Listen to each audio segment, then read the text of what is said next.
What's up guys, it's Rowan here from ATAR TV. And HSC English is one of those subjects that can be incredibly frustrating during the year because it's so inherently subjective. It can be hard to know if what you are doing actually works. And with a new syllabus to play, that's even more complex. And what happens when you screw up an assessment? Because honestly, it's probably inevitable that you will at some point during year 12. How do you turn it around? And so in today's video, I'm going to be sitting down and chatting with Hugh, who scored a 60% in one of his HSC English assessments, and yet was able to turn that result around to end up scoring 83%, a solid band 5, and scoring a 23% improvement in his results, which is proof that you can turn things around, especially in a subject that is so important like English, which is compulsory. So welcome, Hugh. Thank you. So congratulations in that turnaround, first of all. Yep. Now, what happened though? You got this assessment, you got 60%. What went wrong? When did you have this assessment? So first term year 12, I remember coming out of the common module, so text and human experiences. I remember we had our assessment first 2 weeks back in term 2 of year 12. So I remember I was kind of struggling, hadn't really found a tutor yet which suited me. Yeah, and I remember walking into that assessment and just it being a total nightmare. Time ran short so fast.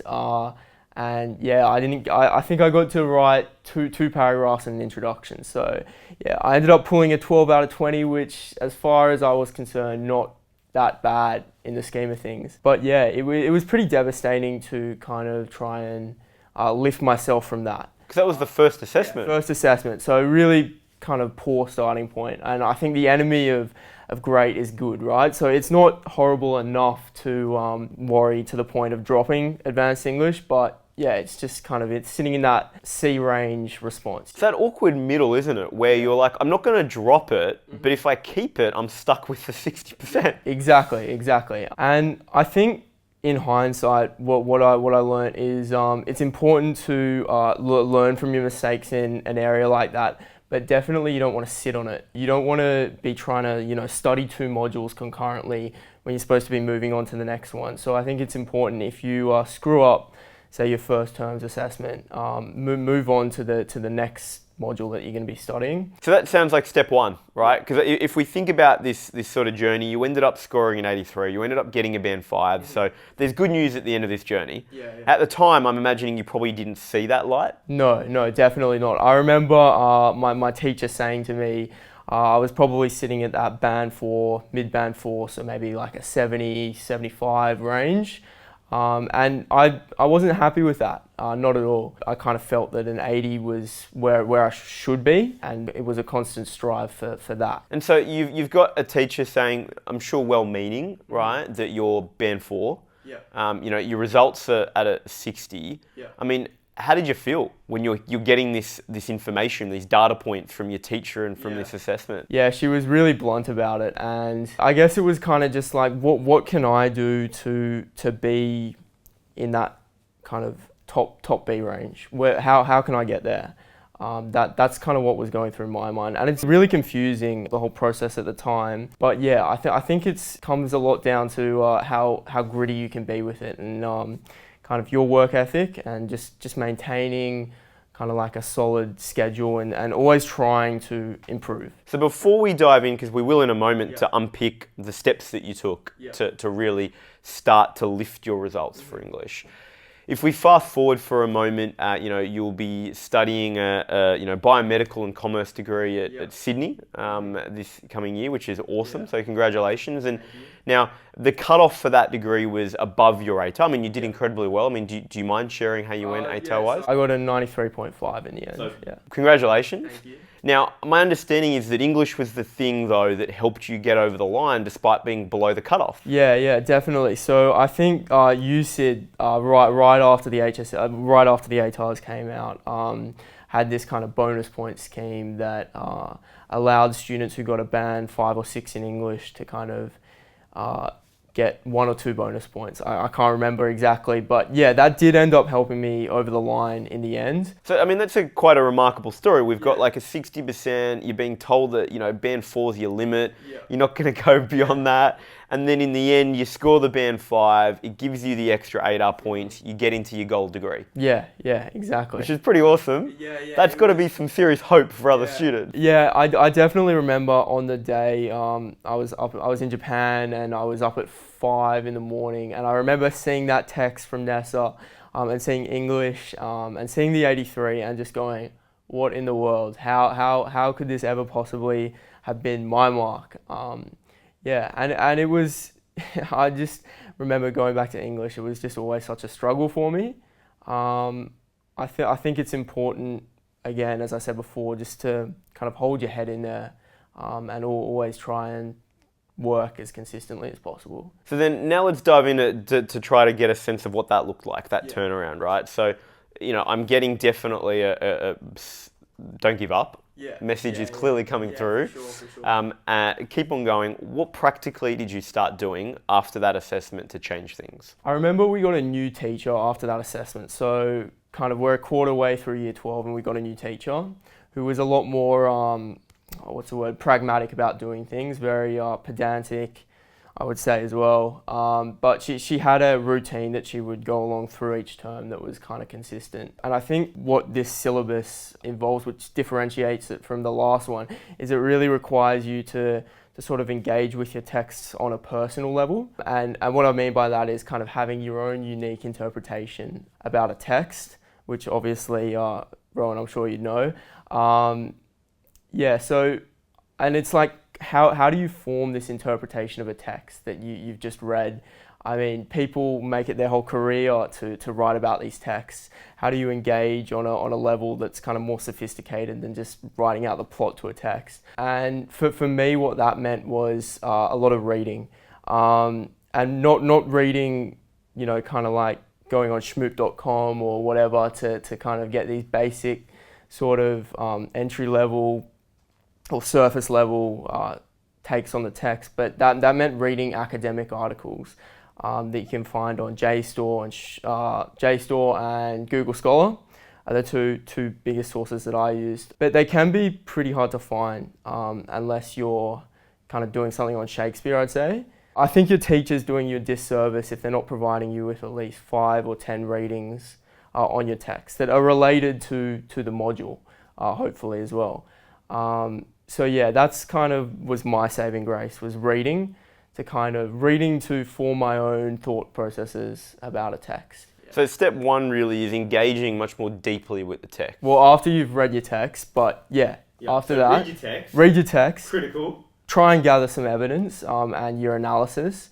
But next step, definitely reading critical essays written by academics. Produced out of universities, And so then you're doing that. Week to week, what are you doing to deconstruct and understand your text? So I guess if you say if you're starting from week 1 in the term, I guess if you take 2 weeks to read the text, so that takes you up to week 3. Maybe you've gathered some evidence and analysis. Maybe another 2 weeks to gather some evidence analysis. To kind of rigidly put it out in a T-table. And then after that, you're at about week 5 or 6, you're reading, lots of reading. And I mean, these essays can be sometimes really hard to understand because they use pretty sophisticated language. Definitely don't be ashamed if you're reading it 5 or 10 times over, just to kind of understand. And you want to pick the parts out that resonate with you, that you understand, and as well, to add to that, it'll give you some great analysis that you can include in your essays.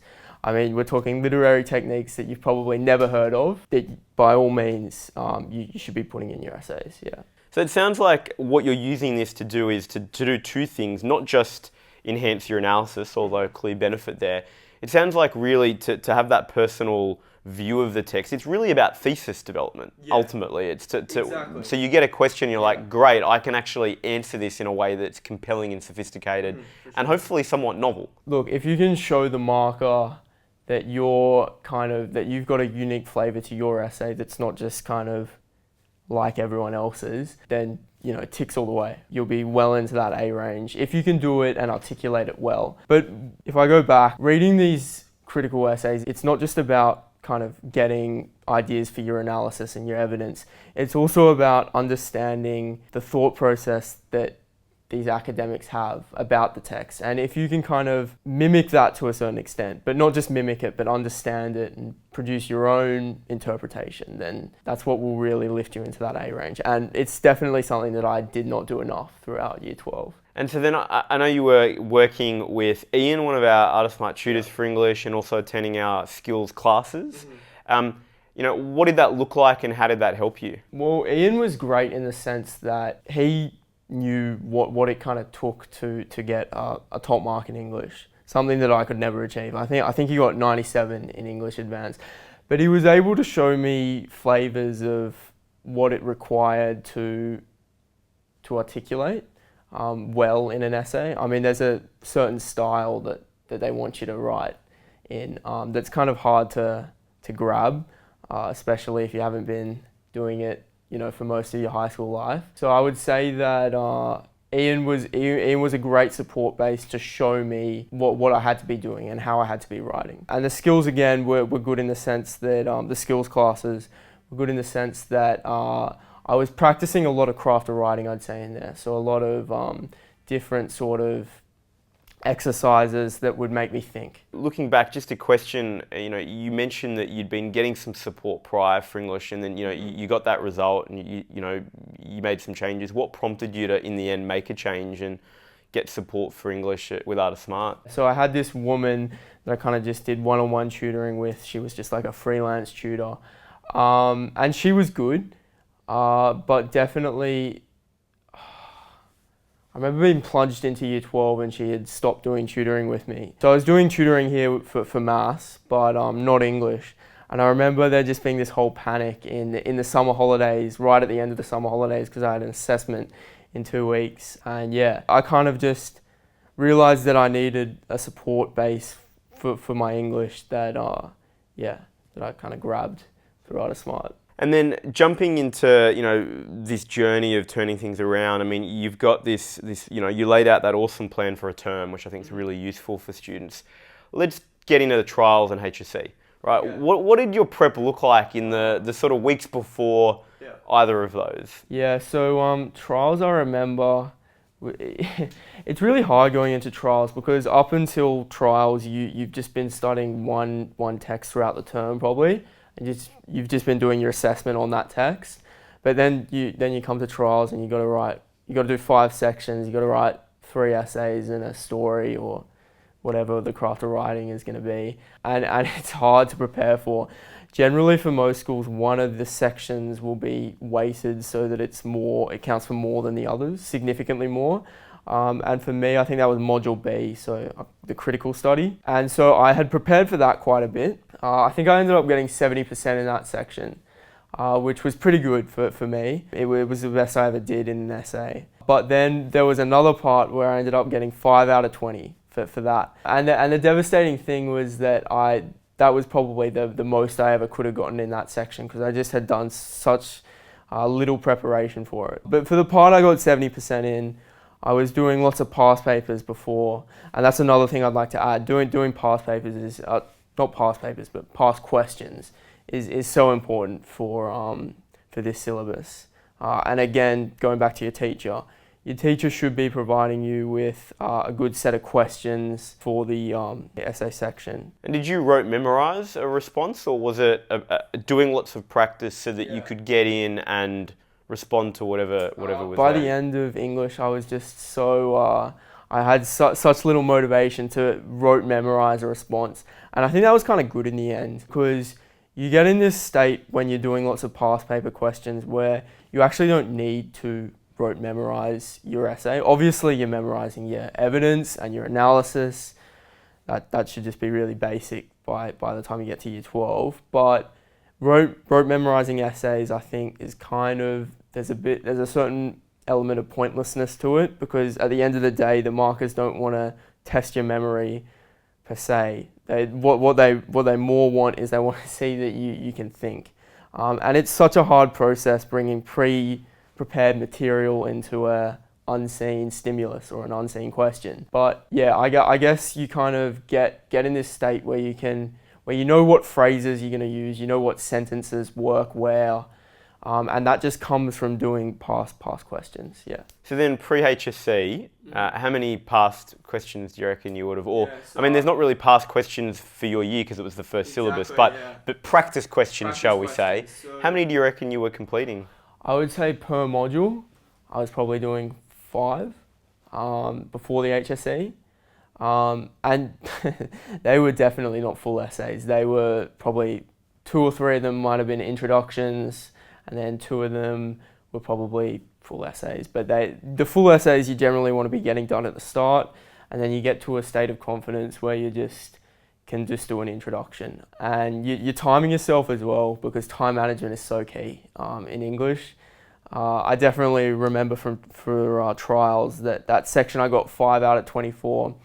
I had left almost no time for it, but I knew that my preparation just wasn't enough to get any sort of decent mark from it. I would try and aim to do 10 for each section before your HSC, that kind of 2-week holidays before that, and in the term time after trials. Yeah. And so any other advice, suggestions for students that are going through, have got a bad result during year 12, any final comments about, how they could bounce back? And Yeah, exactly. Well, for me personally, I was scoring 60% in most of my essays throughout year 12, and that was in the trials as well. And I think part of that was I wasn't great at dealing with the exam stress associated with an essay. You got 40 minutes to write X amount of pages. It's stressful. And so I would say what brought up my rank, from memory, I got 90% in an assignment. And the syllabus requires you to engage with a multimodal sort of exercise, I'm pretty sure, if that's still a thing in 2020. I'm pretty sure it is. But yeah, with us, we had an assignment. We had to write a story and do a reflection that was meant to be like an iMovie sort of thing. And I remember, in that I got 90%, and that really lifted my rank by about 5 places. And the reason assignments are so easy to kind of score top marks in is because the gap between the top students and everybody else is sort of less significant than in an essay or in a test. And so you just have to push that little bit harder to kind of get into that top range, which if you can do, it'll really lift your marks. So you definitely use the assignments in English to your advantage. And I mean, for my assignment, I probably poured 60 hours into it over the 3 weeks. You definitely got to find the joy with it, and be willing to work hard. Yeah. Awesome. I think that's great. It's a very great piece of strategic advice, really, exactly, right? Yeah. It's about knowing where you can push on more and get better return for, essentially. Exactly. Awesome. So there you have it, guys. We've just heard a number of really practical tips for how you can, number one, navigate this new HSC English syllabus, and some of the difficulties with it and how you should prepare for it. But secondly, how you can also bounce back if you screw up an assessment, which with this new syllabus is also possibly quite inevitable because of the fact that it is often so much harder to prepare for. If you have any questions, leave a comment below. We'd love to help. And of course, if you need more support, we've got an incredible team of teachers, tutors, and mentors that can work with you to help you turn things around for HSC English. So get in touch. Finally, if you haven't already, hit the subscribe button because we do videos every single week. So we will see you next week.